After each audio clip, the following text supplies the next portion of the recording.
저는 평생 가족을 지키느라 제 감정은 뒤로 미뤄두고 살았습니다. 아이들 키우고 남편 챙기고 부모님 모시며. 하루하루가 빚진 마음 같아서 불평을 삼키는 법부터 먼저 배웠습니다. 그렇게 수십 년을 보내니 어느 순간부터 제 이름도 제 취미도 흐릿해졌습니다. 아침엔 밥하고 점심엔 장보고 저녁엔 기다리고. 그 사이사이에 제 삶은 메모지 구석처럼 접혀 있었습니다.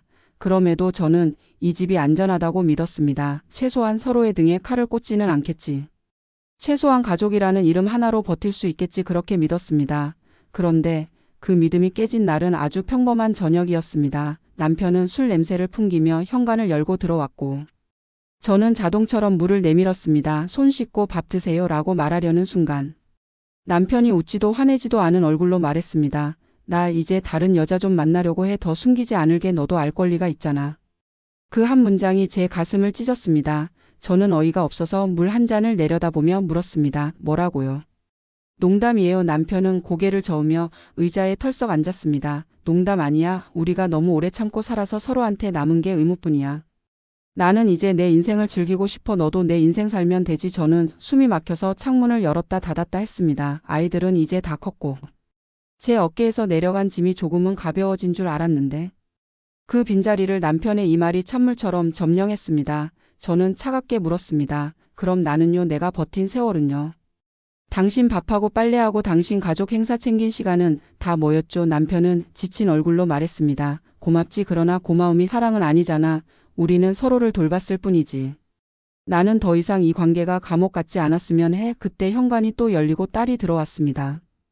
얼굴이 굳은 저와 남편 사이의 공기를 한 번에 읽은 듯 했습니다. 무슨 일이에요? 엄마. 저는 억지로 웃으며 괜찮다고 했지만 남편이 먼저 말했습니다. 아빠가 엄마한테 솔직히 말했어. 나 다른 사람 만날 거라고. 딸의 눈빛이 얼음처럼 굳었습니다. 딸은 숨을 고르고 천천히 말했습니다. 아빠.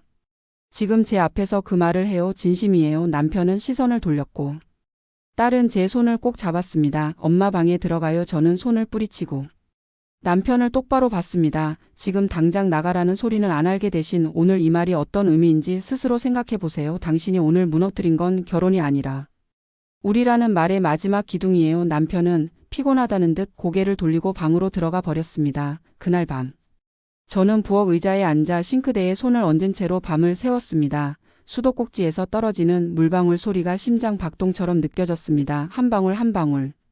내가 참은 날들이 세워지고 있었습니다. 새벽이 되어서야 겨우 눈을 붙였고 눈을 뜨니 휴대폰에 메시지가 와 있었습니다. 아들이었습니다. 엄마, 아침에 전화했는데 왜 안 받아요? 무슨 일 있었어요? 저는 답장을 머뭇거리다 그냥 괜찮다고 썼다가 지우고 집에 오지 말라고 썼다가 또 지웠습니다. 대신 학교 앞까지 데려다 주던 초등학생 시절의 아들을 떠올렸습니다. 비에 젖은 운동화를 말리며 미소 짓던 아이가 이제 성인이 되어 자기 삶을 꾸리는데 내가 꺼내는 말 한마디가 그의 세상을 흔들 수도 있다는 생각에 손가락이 굳었습니다. 그날 저녁 남편은 평소보다 일찍 들어왔습니다. 말없이 씻고 말없이 밥을 먹었습니다. 저는 아무 말도 하지 않았습니다. 젓가락 부딪히는 소리만 방 안을 돌아다녔습니다. 밥을 치우는 동안 남편이 조심스럽게 말을 꺼냈습니다. 어젯밤엔 말이 좀 거칠었지. 미안해. 하지만 내 마음이 변한 건 사실이야. 숨기고 살면 더 비겁하잖아. 저는 고개를 들었습니다. 비겁함을 이제서야 걱정해요. 제가 묻겠습니다. 그 사람 누굽니까? 언제부터였죠? 남편은 고개를 저었습니다. 누가 중요한 게 아니라 내 마음 상태가 중요해. 나는 오래전부터 빈집에 사는 기분이었어. 당신도 느꼈을 거야. 우리 대화가 줄었고 서로를 피했지. 저는 웃음이 나왔습니다. 대화가 줄었다고요? 저는 수십 번 시도했습니다. 당신 회사 얘기 물으면 피곤하다고 했죠. 아이들 진로 이야기하면 나중에 하자고 했죠. 제가 아팠을 때도 당신은 출장을 택했습니다. 대화는 문을 두드려야 열리는데 당신은 손잡이를 잡아본 적이 없어요. 남편의 얼굴이 굳었습니다. 그는 낮게 말했습니다. 그래서 나는 다른 문을 찾기로 했어. 그 말은 제 심장에 못을 박았습니다. 딸이 문간에서 그 말을 다 듣고 있었습니다. 딸은 조용히 다가와 말했습니다. 아빠. 이 집에서 딸로서 마지막으로 부탁드릴게요. 엄마 앞에서 그런 말 하지 마세요. 최소한의 예의라도 지켜요. 남편은 고개를 떨구었다가 어딘가 억울한 표정으로 중얼거렸습니다. 나만 나쁜 사람 되는구나. 모두가 침묵했습니다. 그날 밤 저는 거실 전등을 끄고 소파에 앉아 집안의 그림자를 보았습니다. 액자 속 가족 사진에 우리 셋은 웃고 있었고 그 웃음은 이제 낯선 사람들의 가면 같았습니다. 저는 제게 물었습니다. 지금 당장 무엇을 할 수 있지? 당장 소리치고 당장 내보내고 당장 이혼 도장을 찍을 수 있을까? 하지만 저는 알았습니다. 절규는 여운을 남기지 못하고 다음 날의 문제를 더 복잡하게 만든다는 것을요. 그래서 저는 기록하기로 했습니다. 오늘 남편이 어떤 말을 했는지, 내가 어떤 감정을 느꼈는지, 어디서 무너졌는지, 무엇을 지키고 싶은지 차근차근 적었습니다. 종이 위에 글자가 늘어날수록 제 숨이 조금씩 평온을 찾았습니다. 이건 그냥 싸움이 아니라 생존이구나. 지금부터 내가 해야 할 건 무너진 자리에서 서는 일이고, 서기 위해선 붙잡을 기둥을 스스로 세워야겠구나. 다음날 저는 집안의 작은 것부터 바꾸기 시작했습니다. 싱크대 밑에 쌓인 낡은 그릇을 정리하고 오래된 수건을 버렸습니다. 현관 신발장에는 제가 제일 좋아하는 편한 운동화를 맨 앞칸에 놓았습니다. 나를 위해 사소한 선택을 하자. 그게 제가 내린 첫 다짐이었습니다. 남편은 요 며칠 집에 늦게 들어왔습니다. 저는 더 묻지 않았습니다. 대신 금융 서류를 정리했고 통장 비밀번호를 점검했고 제 이름으로 된 것과 공동 명의인 것을 분리해 목록을 만들었습니다. 겉으로는 조용했지만 제 안에서는 전쟁이 시작됐습니다. 사랑이 떠난 자리는 계산과 증빙과 기록으로 채워진다는 사실이 씁쓸했지만 저는 도망치지 않기로 했습니다. 딸이 제 옆에 앉아 말했습니다. 엄마, 뭐든 제가 도울게요. 저는 고개를 저었습니다. 내 인생 먼저 지켜라. 엄마는 할 수 있다. 내가 울면 내가 흔들린다. 딸은 고개를 끄덕였고 저는 딸의 손을 잡고 말했습니다. 혹시라도 내 아빠가 너를 설득하려 해도 내가 들어줄 건 사실뿐. 감정 섞지 말아라. 그날 밤 남편이 돌아와 거실에 앉았습니다. 그는 한참 동안 말없이 손톱을 깎더니 조용히 말했습니다. 우리 서로 힘들다. 그치, 이 말로 뭘 하자는 거죠? 저는 묻지 않았습니다. 대신 제 선택을 차분히 꺼냈습니다. 당신이 말한 그 자유를 존중하겠습니다. 다만 저는 제 존엄을 먼저 지키겠습니다. 오늘부터 같이 자지 않습니다. 저녁도 각자 먹을 겁니다. 당신이 정말로 이 집의 약속을 떠나려 한다면 절차도 사실도 예의도 지켜야 합니다. 남편은 그제야 제 눈을 똑바로 봤습니다. 그의 눈빛엔 낯선 두려움이 묻어 있었습니다. 그는 낮게 물었습니다. 정말 그럴 거야? 저는 고개를 끄덕였습니다. 시작은 당신이 했고 끝은 내가 정합니다. 우리가 무엇을 잃는지 알아야 하니까요. 그리고 저는 방으로 들어가 문을 닫았습니다. 문 너머에서 제 심장 소리가 또박또박 들렸습니다. 무너지지 마라. 아직 아니야. 오늘은 선을 긋는 날이고 내일은 증거를 모으는 날이고 모레는 내가 살 길을 고르는 날이다. 스스로에게 그렇게 속삭이며 저는 불을 끄고 누웠습니다. 눈을 감자마자 제가 오래 잊고 있던 제 이름이 선명하게 떠올랐습니다. 아내라는 이름 말고도 제가 있었다는 사실이 새벽의 얇은 공기처럼 가볍게 제 가슴에 내려앉았습니다.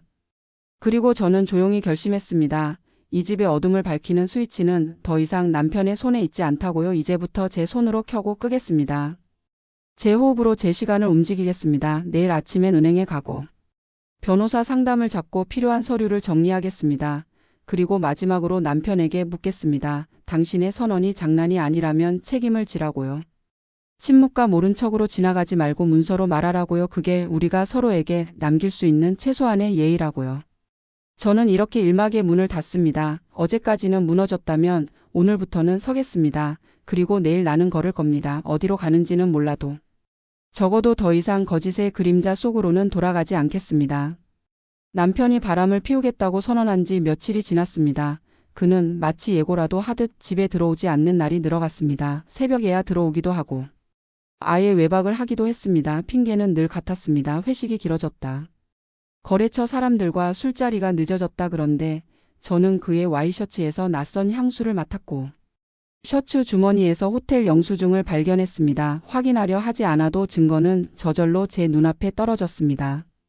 저는 놀라지 않았습니다. 대신 노트 한 권을 꺼내 날짜와 시간 그리고 작은 증거들을 적기 시작했습니다. 어느 날 몇 시에 외박을 했는지, 어떤 영수증을 주머니에서 꺼냈는지, 그가 집에 들어왔을 때의 옷차림과 표정을 하나도 빠뜨리지 않고 기록했습니다. 제 마음은 이미 눈물로는 지워지지 않는 선을 넘고 있었으니까요. 딸은 날마다 제 얼굴을 살피며 물었습니다. 엄마 괜찮아요? 저는 웃으며 괜찮다고 했습니다. 하지만 밤이 되면 거실 불을 꺼놓고 울지 못하는 눈물을 흘렸습니다. 눈물이 나오며 무너질까 봐 소리조차 내지 못했습니다. 남편은 여전히 뻔뻔했습니다. 심지어 제 앞에서 휴대폰을 만지작거리며 웃기도 했습니다. 저는 그 웃음이 어디서 온 건지 묻지 않았습니다. 대신 손에 쥔 노트에 또박또박 적었습니다. 오늘 저녁 9시 귀가 웃는 얼굴 낯선 향수. 며칠 뒤에는 시댁에서 전화가 왔습니다. 도대체 집안에 무슨 일이냐는 물음이었습니다. 누가 먼저 말을 흘렸는지 모르지만 남편이 바람을 피운다는 소문이 친정까지 흘러갔습니다. 저는 얼굴을 들 수 없었습니다. 평생 시어머니 앞에서 꾹 참고 며느리 노릇을 했는데 이제 와서 바람난 남편의 아내라는 낙인이 찍히게 된 겁니다. 친정 언니마저 전화를 걸어왔습니다. 차라리 그냥 모른 척해라. 내 나이에 이혼하면 내가 더 불편해진다. 언니의 말이 옳을지도 모릅니다. 하지만 제 안에서는 다른 목소리가 들렸습니다. 더는 무시당하며 살지 말아라. 내 이름으로 서라. 남편은 어느 날 서류 봉투를 꺼내 제 앞에 던지듯 올렸습니다. 이혼 서류였습니다. 그는 말했습니다. 우리 이쯤에서 정리하자. 나도 지쳤고 너도 힘들잖아. 솔직히 이제 너랑은 정이 없어. 나는 자유롭게 살고 싶다. 나는 종이를 바라보며 오래 침묵했습니다. 그리고 천천히 말했습니다. 당신은 자유를 원한다고 했죠. 그런데 그 자유는 배신 위에 세워진 겁니다. 나는 아직 사인할 생각이 없습니다. 당신이 원한다면 법정에서 보자. 남편은 차갑게 웃으며 고개를 돌렸습니다. 그날 밤 저는 더 이상 울지 않았습니다. 울음은 그에게 줄 선물이 아니었으니까요. 대신 변호사 사무실에 예약을 걸었습니다. 다음 날 찾아가 제 노트를 펼쳤습니다. 변호사는 말했습니다. 이 정도 기록이면 충분합니다. 증거는 이미 차고 넘치네요. 저는 고개를 끄덕이며 노트를 덮었습니다. 마음속 깊은 곳에서 작은 불꽃이 피어오르는 걸 느꼈습니다. 나는 더 이상 피해자가 아니라 증언자가 되겠구나. 이제 내 삶을 내 손으로 다시 쓰겠구나. 집으로 돌아와 딸에게 사실을 말했습니다. 아빠가 바람을 피우고 있어. 증거도 다 모았다. 딸은 한참 동안 울다가 말했습니다. 엄마 이제라도 시작해요. 엄마 인생을 찾으세요. 저는 딸의 손을 꼭 잡으며 속삭였습니다. 고맙다. 엄마는 끝까지 버티지 않을 거야. 이제는 싸울 거야. 남편은 여전히 집에 드나들며 이혼을 강요했습니다. 그러나 저는 예전의 아내가 아니었습니다. 더 이상 흔들리지 않았습니다. 나는 매일 달력에 빨간 동그라미를 그리며 스스로 다짐했습니다. 오늘은 내가 살아낸 하루다. 오늘은 내가 버틴 하루다. 그리고 언젠가 나는 더 이상 버티는 게 아니라 걸어나가는 날을 맞이할 것이다. 남편이 내민 이혼 서류를 끝내 받아들인 건 그로부터 한 달 뒤였습니다. 저는 더 이상 망설이지 않았습니다. 사인하는 순간 내 지난 세월이 무너지는 게 아니라 오히려 다시 시작되는 길이 열리는 것임을 알았기 때문입니다. 법원에서 절차를 마치고 집으로 돌아오는 길에 하늘을 올려다봤습니다. 맑게 갠 구름 사이로 햇살이 쏟아졌습니다. 나는 갑자기 숨이 쉬어지는 것 같았습니다. 누군가의 아내라는 무거운 옷을 벗어 던지고 이제는 내 이름으로만 서 있는 기분이었습니다. 집에 돌아와 낡은 옷장을 열었습니다. 남편의 양복과 와이셔츠가 여전히 걸려 있었습니다. 저는 하나하나 정리하며 상자에 담았습니다. 상자에 담길수록 마음이 비워지는 게 아니라 채워지는 것 같았습니다. 내 인생의 자리를 되찾는 충만함이었습니다. 현관에 놓였던 남편의 낡은 구두를 버리고 대신 내가 새로 산 운동화를 맨 앞에 놓았습니다. 그것만으로도 집 안 공기가 달라졌습니다. 딸이 제 옆에 앉아 말했습니다. 엄마 이제 뭐 하고 싶어요?